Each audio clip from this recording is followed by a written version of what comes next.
নির্বাচনী ইস্তেহার প্রকাশ করল বিজেপি। আসন্ন জাতীয় সংসদ নির্বাচনকে সামনে রেখে ক্ষমতাসীন বিজেপির ইস্তেহার প্রকাশ করেছেন ভারতের প্রধানমন্ত্রী নরেন্দ্র মোদী। রোববার অর্থাৎ 14ই এপ্রিল নির্বাচনী ইস্তেহার প্রকাশ করেন তিনি।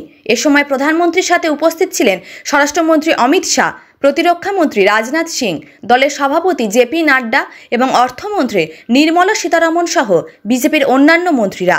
ইস্তেহারে নাগরিকত্ব আইন সিএএ বাস্তবায়ন করার প্রতিশ্রুতি দিয়েছে বিজেপি।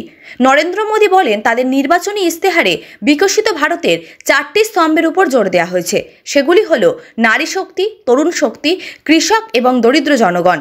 আমাদের নির্বাচনী ইস্তেহারে সম্মানজনক জীবন, উন্নত জীবন এবং অধিক সুযোগ সুবিধার পাশাপাশি উন্নত সুযোগ সুবিধার উপর মনোযোগ দেওয়া হয়েছে। আগামী 19শে এপ্রিল থেকে লোকসভা নির্বাচনে ভোট গ্রহণ শুরু হবে। 7 দফায় এ ভোট গ্রহণ চলবে 1 জুন পর্যন্ত।